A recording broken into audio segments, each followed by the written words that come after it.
Let's call the Public Works Committee to order.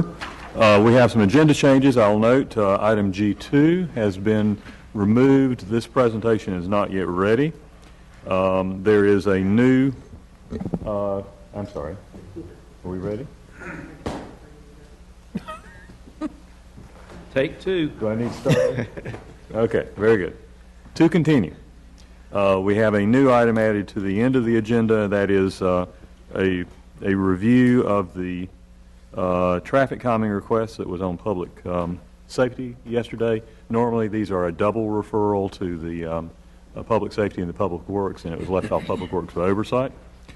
And we have a note from Mr. Turner that the architect reviewing G4 is from Charlotte and is going to be getting back on the road as soon as we finish with him. I could entertain moving that item up for discussion if there is not objection. I would suggest we move it to first of the general agenda. All right, is there any objection? Okay, now we'll move it first to the general agenda. In that case, let me move to the consent agenda. Is there anything we need to pull off the consent agenda?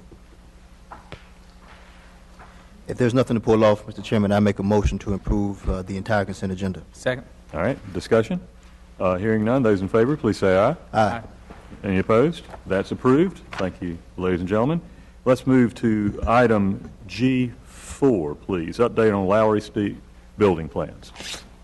Mr. Turner. Mr. Chairman, members of the committee, as you recall, you approved the consultant to design the renovation of the Lowry Street facility. You also approved the acquisition of that property. And the property was purchased and is being renovated, or the design is being prepared for the renovation so that it can house sanitation, employee health and safety, and engineering field offices. Sanitation is currently at City Yard. The other two facilities that I mentioned have been moved to temporary facilities because all of those three departments are impacted by the proposed Salem Creek Connector project that's under construction, so I shouldn't really call it proposed. And the road is actually going right through the middle of employee health and safety and what used to be employee health and safety and engineering field office. And the engineering, and the sanitation department's accesses will be severely restricted. Therefore, we recommended the relocation of all of those facilities to the Lowry Street facility on Lowry Street. The consultant has been working for the last 6 to 9 months on preparing a design that's consistent with our available budget and with our operational needs for the facility. We thought at this point it would be, since the design is complete, appropriate to let you see some of the information, and that is depicted on the sheet starting on page 20, I think, of your package. 21, actually. You have the overall site plan, and then a zoom in of the western and eastern halves of the site plan, a landscaping plan, area plan for sanitation, and area plan for the other two facilities, and then some elevations. And the architect is here to answer any questions you may have about the technical details. All right. Thank you. Now, this is an information item as opposed to an Correct. action item. And does the architect have a presentation or simply No, sir. here? All right. Just for questions. Questions? Comments? Mr. Clark. Just a generic question. Is it laying out okay? Do we have enough room? Any surprises? When are you going to start construction? When's it going to be finished at? It is laying out okay. We did have some surprises with the ceiling or the roof issues. They have been addressed. It did mean we had to reduce some things in order to address the cost of making those roof repairs. The intention is to go out to contract sometime early in the next calendar year and ask council to approve that contract, whoever it may be. All right. Mr. Montgomery, then Mr. McIntosh. I don't have questions specifically on the building itself, but as we discussed this in the past, one of the questions I've asked in reference to the access to the property, and again, bring up again about the possibility of that single right-out turn back up at the top at Martin Luther King, which was something that had been brought up and discussed. Now, I'm not sure what came of that, but in reference to the right out at the top of the hill. We did discuss the possibility with NCDOT, but there wasn't an ability to get accommodation beyond what is currently there. Mr. McIntosh? Not having been part of the group when this was first proposed, but this proposal, or what's going on now is architectural work for just a portion of this larger building. That is correct. Okay. Other questions or comments? Show me that, sorry. Ms. Light? Oh, yes, thank you. What Councilmember McIntosh is referring to is the fact that this renovation is basically dealing with the western half of the facility that's out there. It was originally built as a heating, ventilation, air conditioning factory, and we don't need to use all of it. There is actually a tenant in the eastern half of the building that we have leased space to, although we own the entire facility. And so we will only be using the western half, and that, therefore, the design work covered that western half. Okay. Very good, thank you. Anything else? Thank you very much, and I believe our architect is excused. Thank you. All right, safe drive.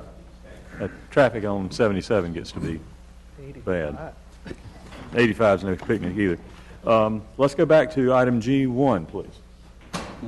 Item G1, petition to close and abandon a portion of 9th Street in the East Ward, petition of the City of Winston-Salem. Thank you. Mr. Turner. Mr. Chairman, members of the council, we've had a request to close this portion of 9th Street. Staff has reviewed it. The only issue that we have as a major concern is that there are utilities that would be in the street because unlike most road closure and abandonments, this is actually an open and operating public street. Therefore, we will have to retain the utilities unless those utilities are relocated. And since we are the petitioner, we have no plans to relocate them, but don't anticipate any problem with leaving them in the street and closing and abandoning legally the street, although it wouldn't be our intention to remove the physical pavement. As you recall, whenever a street is closed, the property is divided down the center, and each property owner adjacent receives one half or receives the half of the street in front of their property. The City of Winston-Salem owns everything on the north side. There are multiple property owners on the south side, so they would receive the one half of the street adjacent to their properties, and the city would receive the one half on the northern side. Thank you. No one has signed up to comment. If any of the petitioners would care to step forward and comment at this point, we can hear you. If not, Mr. Montgomery, this is in your ward. Do you have a recommendation? First, I move approval of this item. Second. Discussion. Do have discussion on the Yes. item. This particular portion has been of issue, particularly of several property owners on both sides here. And hopefully with the closure of this street in terms of some additional items that can be done by the owners of the property to the south will help protect their interests that they've had for the concern they've had with these properties for some time. Okay. Thank you. Mr. Clark. Do any of the properties actually use that as a driveway to get to the backs of their buildings? I would think so, just looking at the map. Particularly JKS has, that's how they unload in the back of the building for them there. My only concern, if we abandon it and everybody owns it, at some point you're going to need to fix the asphalt, and at that point, they all got to get together. It becomes a driveway. It's a driveway, yeah. Comes an alley. Yeah, and so we presume that the petitioners are aware that maintenance becomes their responsibility thereafter. The city is no longer going to pick up the tab for patching potholes. That's correct. That's our understanding. Okay. We should be sure that they know that. Mr. McIntosh. I was just unclear about the request was made by the property owners on the south side. Is that correct? The request came to the city from Councilmember Montgomery, actually, and so we interpreted it to be a request from the adjacent property owners. Yes, sir. Okay. And I presume that the motion would include retaining the utility easements that may be affected. It should. Yes. Yes. And procedurally, please refresh my recollection. Now, does this go to hearing, or is it simply going to the council, can be acted on as a consent item? It goes for hearing. Goes for hearing. That's what I thought. Okay. Further discussion? Yes, Ms. Adams. Yes, on page 1, it says something about the concerns of the Winston-Salem Police Department. What are we just going to take it for what it is? I mean, they're saying that because of the proximity of the area, police feel that closing the street will hinder their policing efforts in the area. I mean, what's the upside to it? They voiced their concern, it's public safety, so what are we landing on this committee? Okay. Mr. Turner, have you had discussions with the police department on this? Not directly with the police department. We did get their feedback, and that is the comment they made. The thought was that it affects their ability to access the area to the west of this property from Patterson Avenue, and therefore they would have to use Martin Luther King Jr. Drive and basically go clockwise around the block in order to get to the northern side. But the chief is here today, yes. So if there are any questions you may want to ask. Chief Roundtree, would you care to comment on this item? And then we'll... Yes, Mr. Montgomery? As chief is coming, part of the reason that the petitioner's petition is because nothing against the police department. They have had issues in reference to things where police can't be there 24 hours a day, and so therefore additional issues. Part of their plans moving forward is to fence the area, particularly the wrought iron type of fencing, to protect that area in terms of access, so which would therefore require individuals wouldn't be able to just walk through the area, which doesn't get to the point in terms of the police having to drive around the other portions of that. Chief? Good evening, first of all. Good evening. That was the only concern from the police department. Potentially, it could slow down our response time to some of the areas, depending on which direction the officer is coming from. But other than that, we should be able to work around it.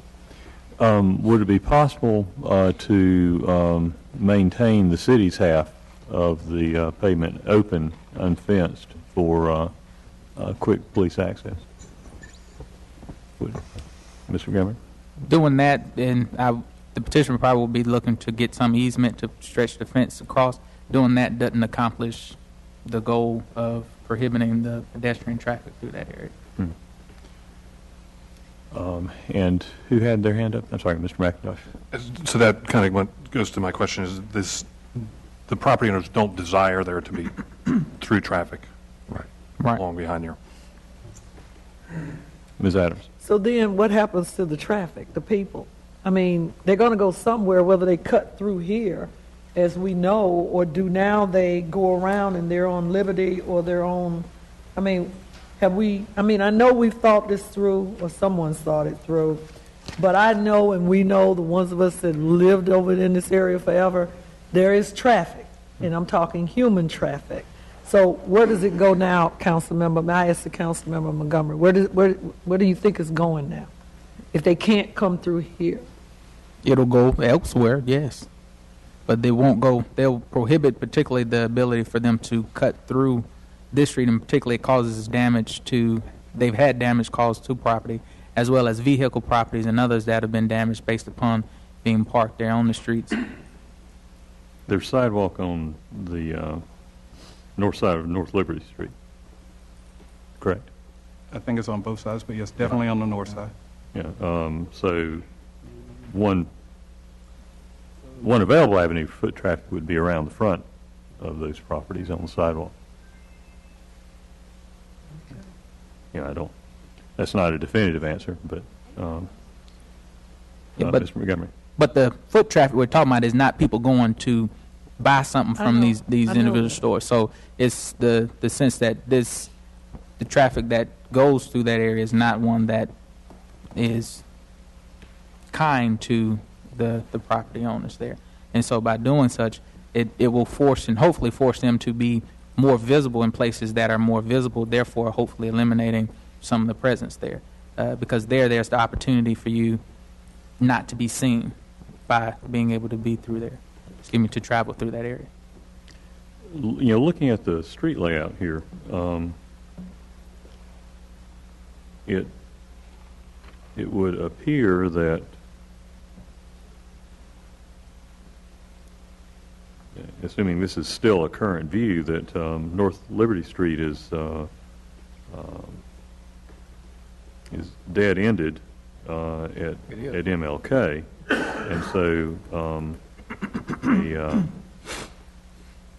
a police response coming south on North Patterson would just go over to the west there, would just go over on 10th Street, and a police response coming from MLK could choose to turn on North Patterson or on North Chestnut and go west on North Liberty before it got to the stub off, and then turn down North Chestnut. Those are options, yeah. Those are options. So I'm trying to envision a scenario in which police traffic would be notably slowed by the absence of the Ninth Street block there. And if I'm overlooking something, please point it out to me. I think that's a very real question. 9th Street also connects with trade, right? Yes. Extends Police would have over to access. trade and dead ends at that point. Right. Chief, I'm sorry to calling again here, but can you outline for our better understanding where a police response might be coming from or going to that would be slowed as a practical matter by closing that block of 9th Street?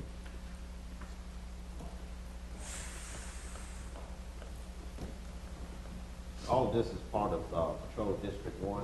Uh-huh. Of course, if an officer is leaving the area of the Public Safety Center and he's responding to, let's say, for the Baby Center would be a good example.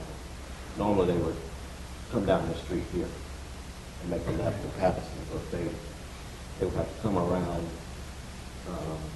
Martin Luther King, go to Patterson, and then come this way. Get to the Baby Center. Okay. And 10th Street stubs off, it doesn't cut through? No. Further to the west. Yeah. You have to look at a larger map. Dead ends. Okay. But you could get from, Yeah, you could go We up. could get there. Yeah, it's not the 10th over to Patterson. Okay. Ms. Adams. Yes. I don't doubt that, what we're doing here, but my perspective is when we start to allow, again, I know we allow neighborhoods and businesses and communities to close off streets in the city. I got that.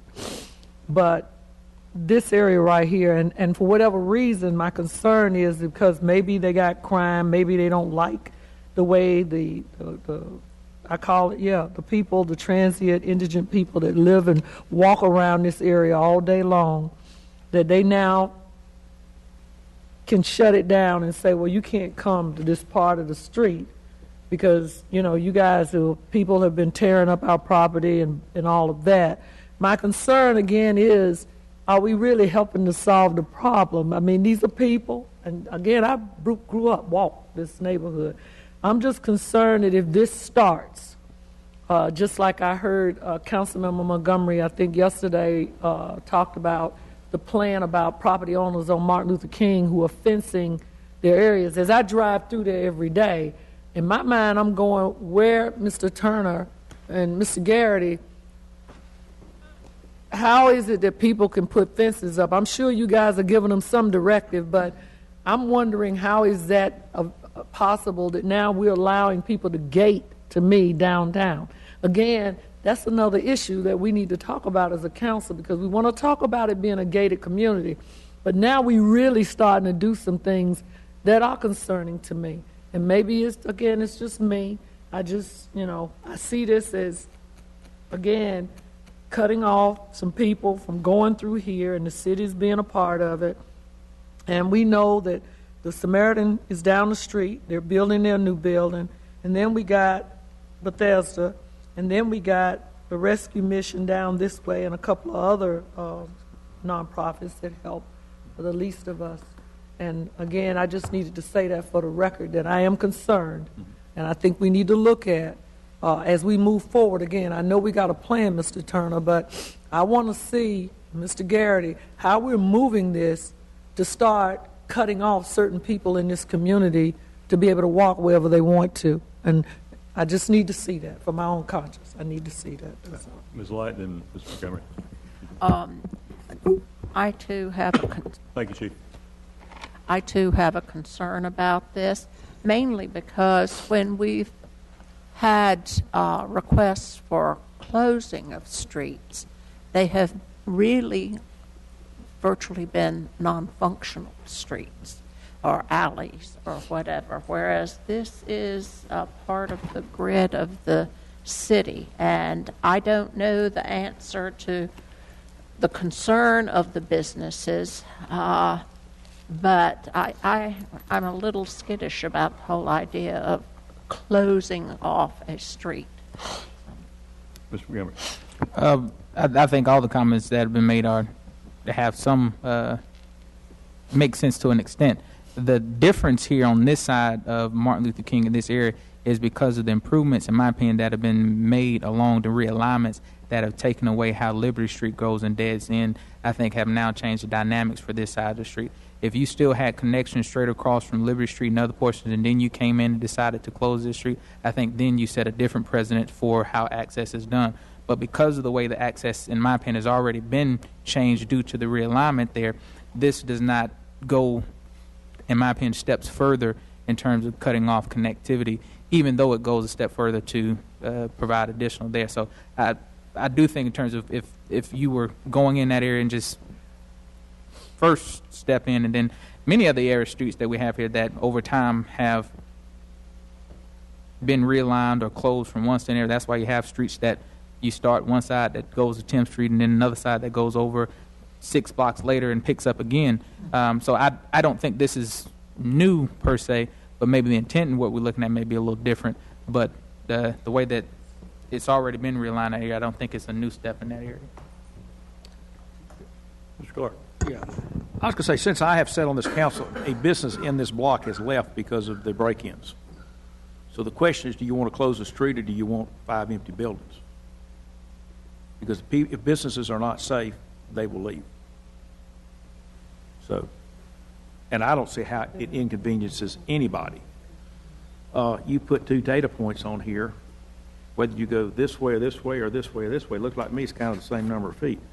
But as I said, I know Will Spencer moved out one of his businesses because his trucks kept getting broken into off that back alleyway, and he's now down in Welcome.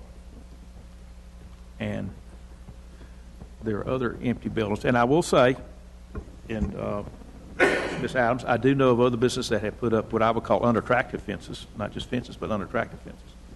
But they didn't put them up because they wanted to. They put them up because they had to. And I could think of a couple on Liberty that got the barbed wire on top and everything else. It's a tough one, but how many more empty buildings do we need down here? Mr. Taylor.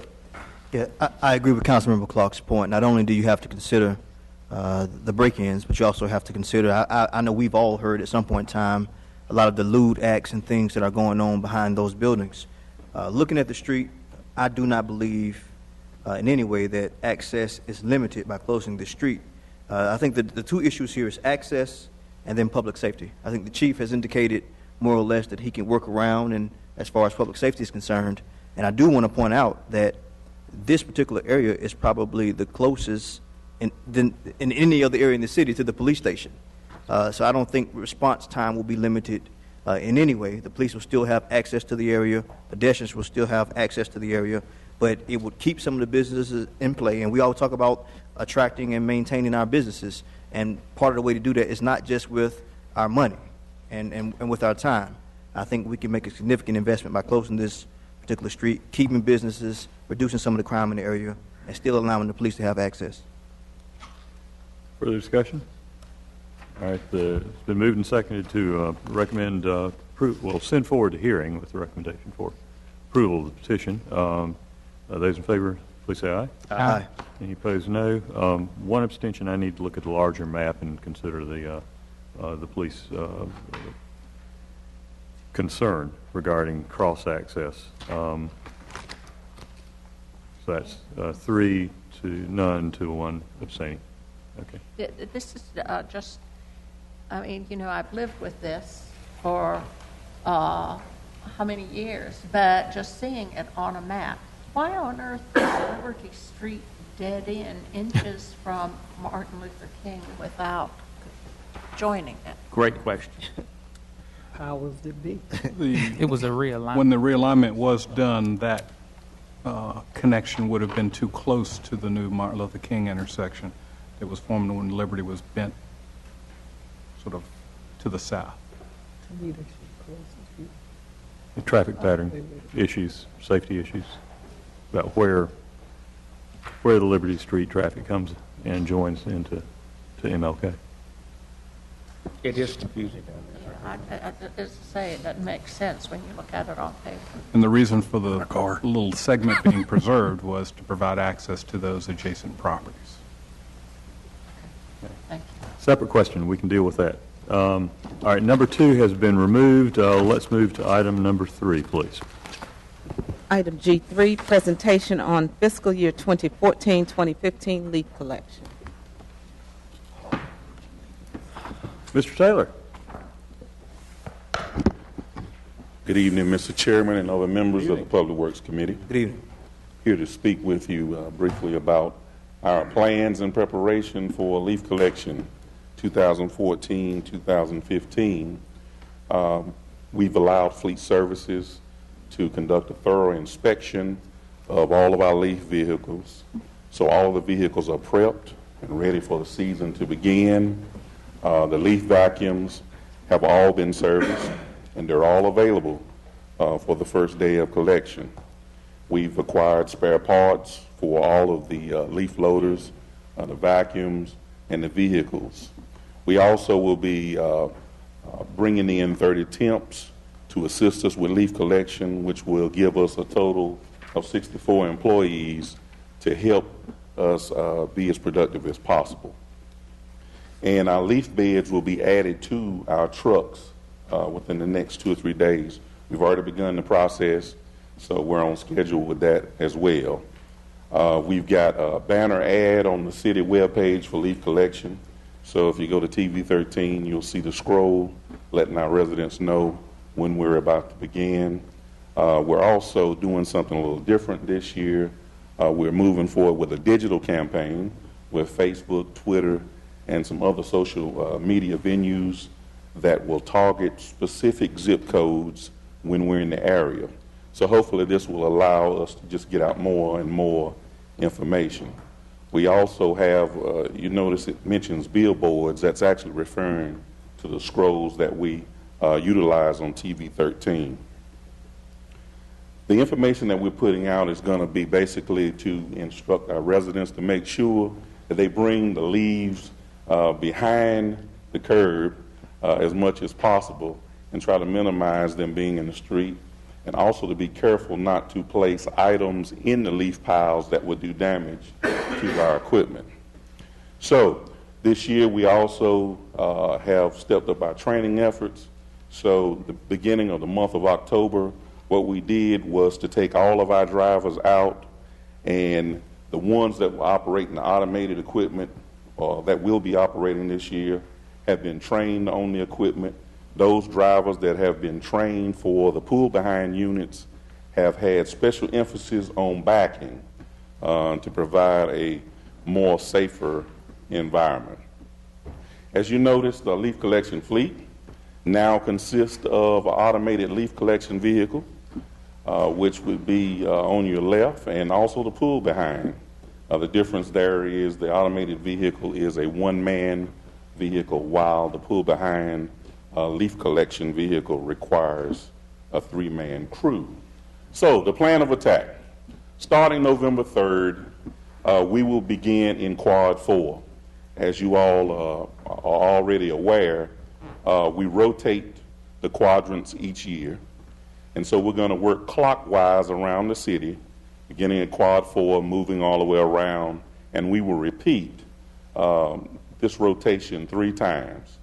This year, we will start off operating 6 days per week, 9-hour days, so that we can get ahead of this leaf fall. 28 crews, 10 automated leaf loaders, along with 18 pull-behind vehicles. And of course, now, thanks to you allowing us to get more vehicles, we have 2 automated reserve vehicles and 7 pull-behind reserves that will allow us to continue our productivity even when we have some mechanical issues.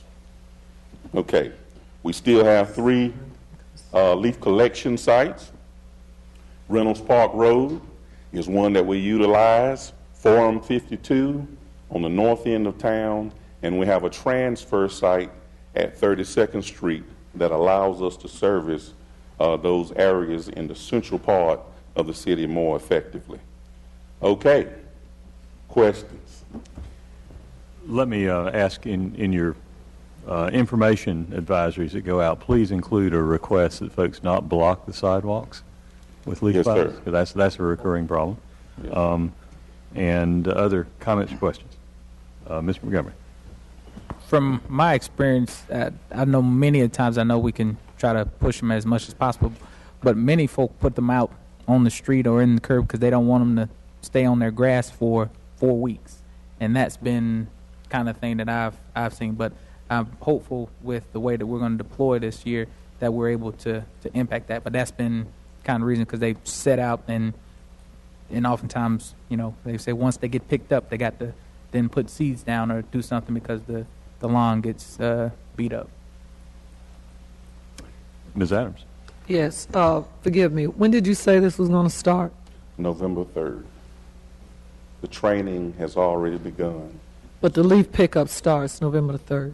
Yes, ma'am. So how long do you plan or anticipate to be in a quadrant?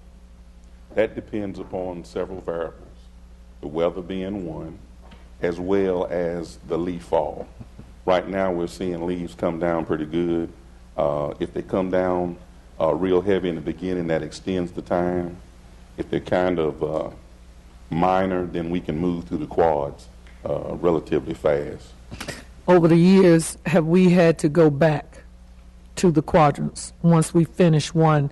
Because let's say you start with quadrant 4, which is basically in the north and the northwest.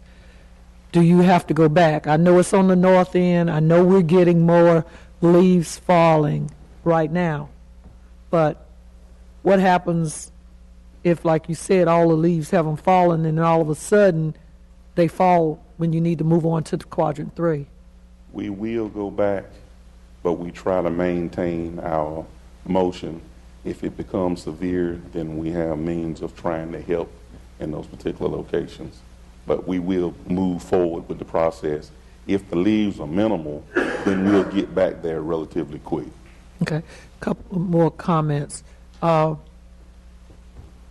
saw your marketing plan, but again, Mr. Turner, Mr. Taylor, I would like for us to continue through the media, the paper, help people understand that when we come through, like I have to tell my neighbors, when we come through, because you don't want to get your leaves up and you decide December you're going to push them to the curve, then they need to take a number and wait in line because we got to move on. I know that sounds hard, but it's true.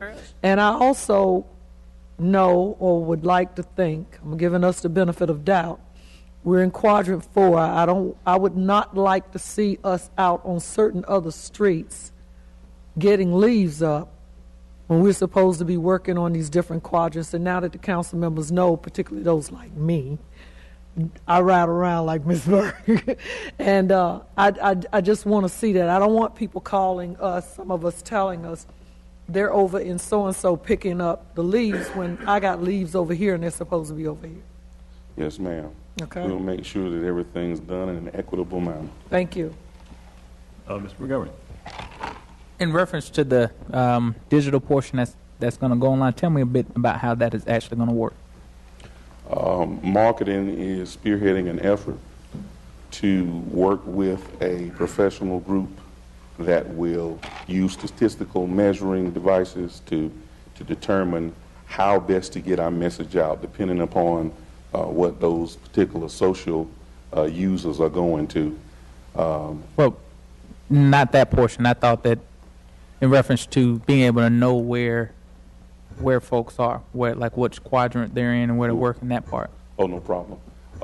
Citizens are able to go to our City of Winston-Salem website.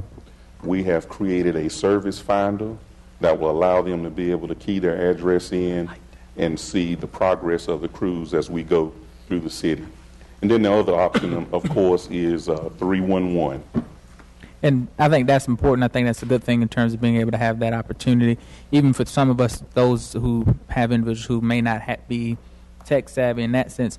I don't know if it'd be helpful, but particularly in some of the rec centers, I don't know if there's opportunity for them to have some kind of advisories in the rec centers, kind of saying, you know, they're coming to this area or they're getting in this community at this certain time. I don't know if we can work with the rec centers because everybody doesn't have internet access in terms of making sure that people know, even though they may not have that. I don't know how we can do it, but it's also, I'm happy with getting that portion, even for those who do, to kind of know where the progress is. Yes, sir. We'll duly note your recommendation. We'll work toward a solution. Okay. Mr. Taylor. Thank you, Councilman Bessie. Mr. Taylor, can we go back 2 slides? I like the idea of using 311. I like the idea of using the website, but I think we kind of flashed by that, and I just wanted you to, if you didn't mind, when you get back to the slide where it shows the map of the city, it shows the 4 different quadrants and their corresponding colors. And I know you mentioned that we're going clockwise. Yes, sir. And if you could just talk about what quadrant is with what corresponding color and which way we'll be going. Okay. Quadrant 4 is the darker blue that you see there on the map. We will begin there, and we will move into quadrant 1 once we complete. That is the lighter kind of green there. Once we finish up with 1, we'll move directly into quadrant 2, which is that real nice purple. And then we'll finish up with quadrant 3, which is kind of the peach color. And just to remind everybody that may be listening, because you missed the first round, we will be back 2 more times. So 3 times total. Yes, sir. And I do want to say, Mr. Taylor, I know we were hit pretty hard last year. I appreciate all of the staff, and particularly you and your department, for making the necessary adjustments and trying to work to be equitable, fair, and just. So thank you what you're doing and what you will do. You'll have the most important job of the season. Thank you. Yeah. Mr. Clark. Leaves are something that are near and dear to me. I get more calls on it than everything else. The challenge, and it sounds self-evident, is that all the leaves fall at once. So what we need is not 64 people working for 12 weeks or so, but we need 300 people working for 4 weeks, but that's not what we have. I will say I was first last year, quadrant 3 was first last year, which is the worst situation, because on November the 3rd, they're going to go down the street, and if your leaves are not out, or they haven't fallen yet, they will not be back until they do all the others, and that could be 6 weeks. And last year, when I was number 1, people said, well, I haven't seen a truck. Well, it probably came by before you raced. So the extent that we can to let folks know to get the leaves out, if you can.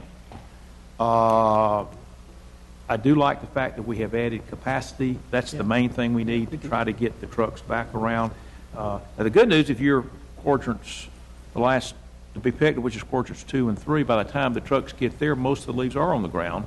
So the second pickup isn't as critical. But this year, the second pickup's your most critical, and for me, it's going to be the first pickup. And I think we've done a good job. The single man trucks are actually more efficient, pick up more leaves, they hold more leaves.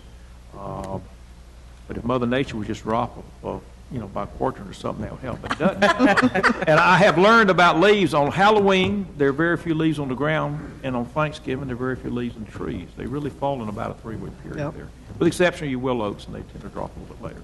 The maples have already dropped, but the oaks are getting ready to. Anyway, thank you. A discourse.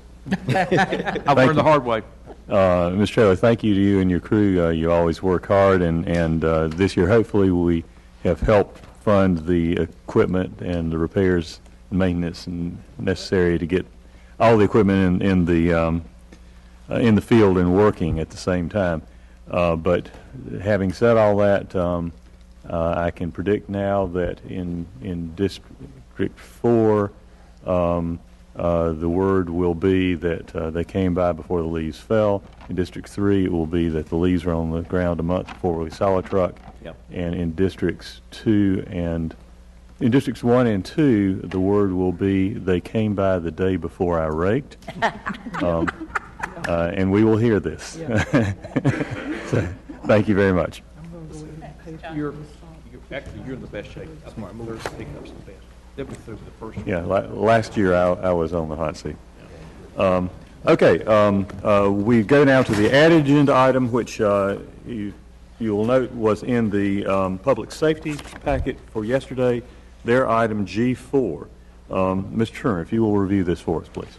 Mr. Chairman, members of the committee, as you recall, the Public Works Committee adopted a resolution about traffic calming. Many of you weren't on the council at that time, but all of you were on the council when the when the policy was last revised about a year or so ago, and that policy revision basically said that the community had to have strong support for the traffic calming devices, but that the council member of the ward had a right to veto a traffic calming treatment that was unacceptable in their ward.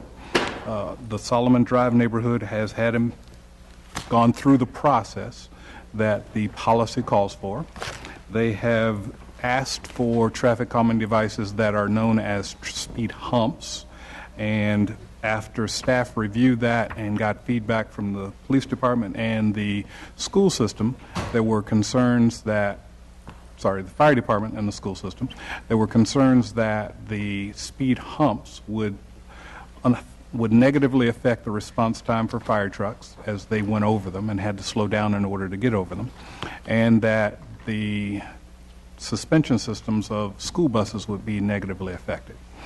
Based upon that feedback, staff went back and revised the design of these traffic calming devices to utilize something called speed pillows, which are essentially speed humps, but they are narrow enough so that a wide truck-like vehicle, fire trucks and school buses, would be able to straddle the device without going over it, and thereby not having to slow down as much or damage its suspension system.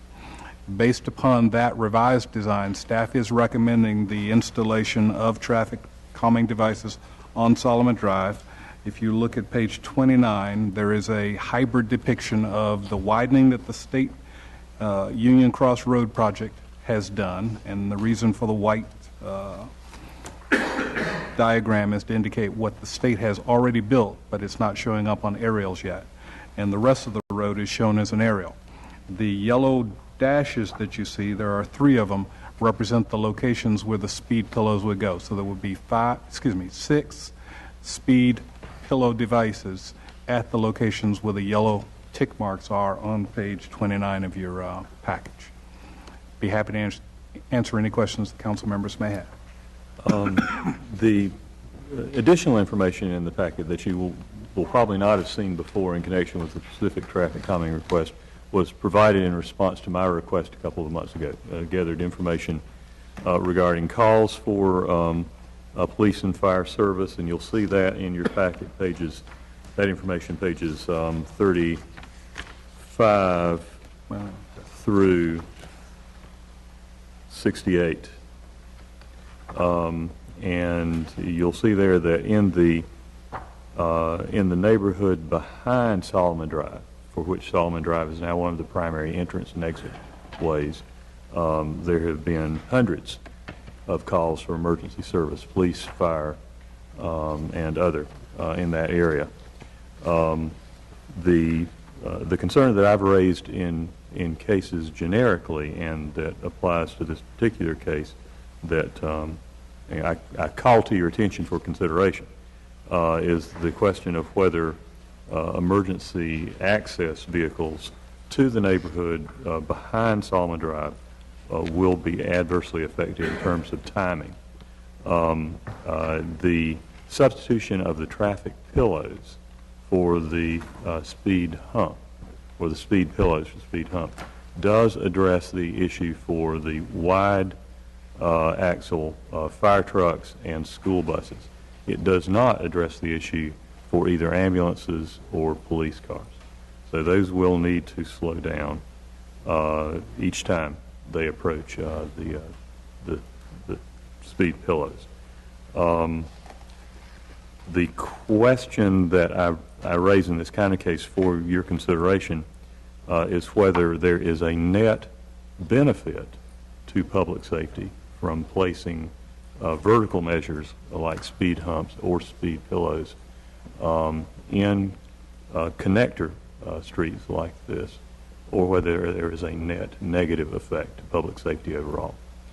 My generic concern, which I apply in this case, is that I am concerned that there is a net negative effect on public safety because of the delay produced to response for calls for police and emergency medical services in the areas behind the connector block. I know that this is in Mr. Montgomery's ward, and that he is favorable. So I would like to recognize Mr. Montgomery to comment. One, I know that we do have individuals from the neighborhood who are here present, Mr. Carey and others who are here, who, one, I support these measures based upon several factors. One, all of the development that we all have seen happening in the Union Crossroad area along with that neighborhood has caused a great increase in traffic in that area. And as I stated on yesterday during the Public Safety Committee meeting, that also, if we recall, we have done several rezonings within the area up front at the top of Union Cross, which is going to have a drastic increase in the number of traffic that takes place at the top, whether it's the commercial development that's going to take place there, as well as the residential apartments that will be built there as well, which again impact this area in reference to the speeding that's been taking place there. We would all love to have a police officer on every corner in that place, but that just doesn't happen in order to control the speeding in the area. And you have individuals who live here who have children and grandchildren and others who are in this community who fear for the safety of them. And based upon that, I support the community's request for this and ask for the community to do so also. And is that a motion? Move for approval. All right. Is there a second? Second. All right. It's on the floor for discussion. Let me first recognize other members of the committee and other council members for inquiries or comments, and I have some more. Ms. Light. Question that has concerned me for quite a while we've been looking at traffic calming is the fact that, and it's understandable that the school buses don't want their transmission or something on them messed up, and certainly slowing response time a little bit. But the fact is, by removing some of these tools for traffic calming, I think we have really hurt the possibility and the safety that comes from a desire for calming devices. And so, I mean, I certainly think 3 pillows, not lumps or humps or whatever, but it's not going to drastically affect the emergency response. So that just, I worry that every time a neighborhood asks for traffic calming, it gets shot down because of the slight increase in response time. Mr. Clark. Have we put the little machine out to see what the actual traffic speeds are? I'm pretty sure we have before the request came in, because I remember we got complaints about speed, but I don't have that data with me. It'd be nice if we do have what the actual speeds have been. I'll check with Mr. Ring, who's here, and see if he has it. Okay. Rod, Mr. Ring, Mr. Rod Ring from the City's Department of Transportation primarily handles our citizen interaction and the investigations on traffic calming devices. Good evening, council members.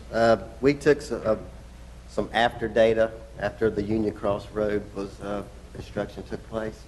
And for the 85th percentile speed, which is the speed that most folks travel, we had eastbound of 35.47 miles per hour and westbound of 37.56 miles per hour. And the road is posted 25 miles per hour. 20, Yes. And just be sure I understand, these are speed bumps, they just don't go all the way across the road, so that if you got a wider wheels, you go on either side of it. Yes. Yeah, there you go. That's an installation that was done in Councilmember Burke's ward, as a matter of fact, we talked about it yesterday. And so yes, they do not go all the way across the road.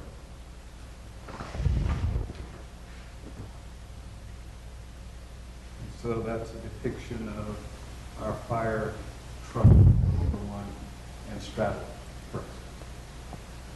But a car cannot. That's correct. Too narrow. And how slow does a car need to slow down in order to do it safely? Most folks slow down to about the 20 to 25 mile per hour range, so the speed that you desire the vehicles to travel. Okay. And also the last question, the area where you've shown what's built now, is that to scale with the rest of the map? Roughly, yes, sir. So they have widened this thing considerably, starting about 3 or 4 houses in? Yes. Yes. Mm-hmm. Okay. Are there any plans to continue that at some point? Or is that- No, not that I'm aware of. All right, thank you. Mr. Taylor? Yeah, thank you, Mr. Ring. I don't think I have any questions for you, but I think that was good information. I think just in a general sense, I've tried to weigh this thing in the balance, and I think both of them pretty much fall in both chambers of public safety. On one side, we've got the police and the emergency response vehicles. Can they get there in time? We want to make sure we're protecting our citizens on that side of things. But on the other chamber of public safety, we've got the actual general safety and welfare of those who live inside of the community.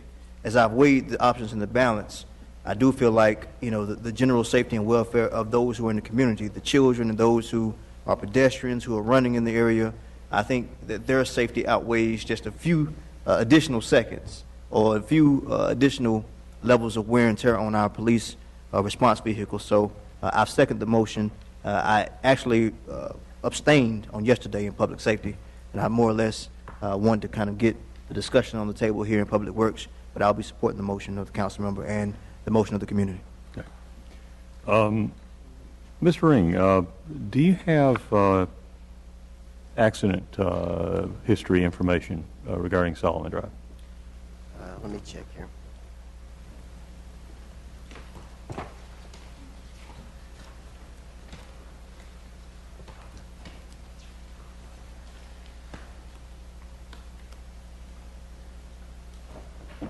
In our office, we keep accidents on file for 5 years, and I did not find any vehicular reported accidents on Solomon Drive in the past 5 years. That was my understanding from the department as of early September. I wondered if that was still current. As far as I know, it's still true. All right. What, sorry, I missed that. What? No accidents. No accidents in the past 5 years. years on Solomon Drive. Do you recall when was Pecan Lane closed at Union Cross for the Union Cross construction? I'm not positive of the date. I think it was early 2013. So right here. Yeah. And so I do not blame the residents of Solomon Drive for appealing for a response to the change in their situation. When you look at the count, and this data is in the packet, the count post-closure of Pecan Lane is about 1,100 cars a day on Solomon Drive. Now, that is not a high number, but that is a significant difference, I don't doubt, from their experience from before, when Pecan Lane was the main entrance and exit to the subdivision behind Solomon Drive. What's happened is that the traffic exiting south on the Union Cross Road shifted from that part of Pecan Lane to Solomon Drive. And so the perceived change in the situation is clearly what's driving the request here. I might feel differently about this specific request if there was an accident history or an extraordinary volume on Solomon Lane to support the understandable subjective experience of the residents on Solomon Drive. In this case, that's not there. And so I weigh more heavily toward the delayed emergency response time to the hundreds of households behind Solomon Drive in the absence of actual safety problems in Solomon. I am concerned with three things that I think are all represented in this case and that tend, I think, to be represented across the board in similar situations. One is that I'm concerned that alternative traffic calming measures did not receive adequate consideration here. That it is typically the experience when a neighborhood requests a traffic calming, they think first of speed humps, and the study goes directly to that. And neighborhoods have a tendency to reject alternatives. I don't know if that happened in this case, but I have seen instances in the area I represent where alternative suggestions were brought forward, and the neighborhood actually rejected the alternative suggestion in the course of pursuing speed bumps or speed humps or some variance on that vertical measure. I'm concerned with the likelihood of cascading impact. If this measure here on the table today is successful in redirecting traffic away from Solomon Drive, it's going to start coming up Silver Creek and going over on Beeson Park. That will be the next set of blocks requesting speed humps. So I think we'll see that pattern increasingly as speed humps are implemented in areas. I was one of the council members most involved in advocating for the establishment of a traffic calming policy in Winston-Salem. This was a decade ago. I believe in traffic calming alternatives. I believe that we should be exploring them in neighborhoods. I think that we are on the edge of seeing an overuse of the vertical measures, the speed humps and bumps, etc. Frankly, if I had foreseen a rash of speed bumps spreading across Winston-Salem a decade ago, I would have thought twice about bringing the policy forward. Whatever the council's decision is in this case, I urge my colleagues to speak with your neighborhoods when they bring forward traffic safety concerns and encourage them to look at alternatives to speed bumps. I think we desperately need to do that or we're going to have a mess, a cascading mess on our hands. Finally, what we have here are the folks who are legitimately concerned with the situation on Solomon Drive. What we do not have before us, because they are not on notice, are the hundreds of people who live in the neighborhoods behind it. And if they were on notice, I expect that many of them would be coming forward and saying, well, wait, we're concerned about this. Now, one of the points that was made to me by a gentleman from Solomon Drive is that is this the Pecan Ridge subdivision? That they already have a number of speed humps there. If you've driven, as I have, in that neighborhood and seen the mess, in my opinion, that multiple speed humps have made of driving through that neighborhood, I predict there are people in that neighborhood who are thinking twice now about that request that they made. Now, that's my opinion, of course, and there will be others who feel differently. That's why I oppose this particular request. I would prefer to see this sent back for review of alternatives and consideration brought forward of those. That's how I'll vote. I can tell. I can count up to 5 or 6, so I know how it's going to go vote on this, but I felt compelled to bring forward these concerns for consideration in this case and cases going forward. So I think we are on the edge of having a real problem in our community with a spreading rash of speed bumps. Mr. Montgomery. I'd just add that I think maybe 3 months ago, I held a meeting in the neighborhood which included all of Pecan Ridge and adjoining neighborhoods to update them on what the state was doing in reference to the work being done there.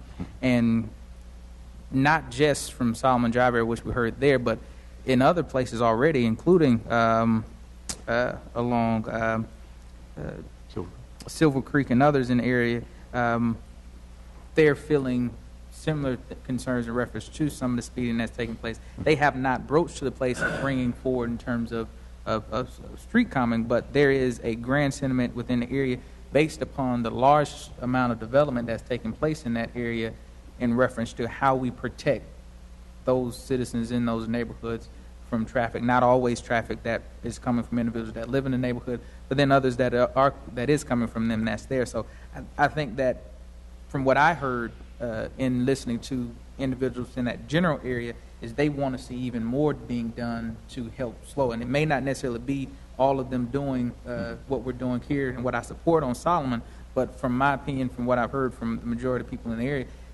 they're looking for more opportunities to help slow traffic down in neighborhoods like this in the area. And as you stated, I'd be open to looking at more opportunities in other areas, whatever it is. If it's not the speed bumps or speed pillows, but doing more, particularly in areas like this, where we have this suburban density that takes place here, we still have to look at how we keep people safe. Okay, absolutely. And I'd like to request that we have a review set for sometime in the next few months of the alternative measures that are available for traffic calming. Yeah. Ms. Light. And certainly, we both know about bulb outs and whatever, which is a good tool also, except you will, I promise you, if you have bulb outs, be accused of breaking people's wheels on their cars when they drive over them. So, I mean, all of them have negatives, but in fact, as many tools as we can, I think, to keep people, children, everybody safe, the better off we are. Okay. Motion's on the floor. Those in favor of the motion, please say aye. Aye. Any opposed, no? No. That passes 3-1. We'll go forward to the council. I saw their comment. Would be happy to talk with you after the meeting. You were going to win that vote. I just didn't want to slow it down. But I'm happy to talk with you afterwards. Yes. I supported this because it's what the neighborhood wants and the councilman wants. But I do share Mr. Bessie's concerns that if you're simply driving traffic from one street to another, and while it's certainly secondary to safety, I do think they have a detrimental effect on your property value. It's basically putting a sign out there that says, this is an unsafe street, which it may be. But I just think there are other ones. We have one on Millhaven where we actually have something down the middle, and I get calls from people complaining they have to slow down. I said, well, that's why it's there. But it is tough. And the root cause of it is you have long, straight streets. And I have a few in the West Ward, particularly you can get on Roslyn and Oak Lawn and Arbor, some of those, and you can go 6 or 7 blocks straight as an error. So it's a balancing act. Okay. Is there anything else for the agenda this afternoon? No. All right. In that case, the committee will be adjourned and be happy to.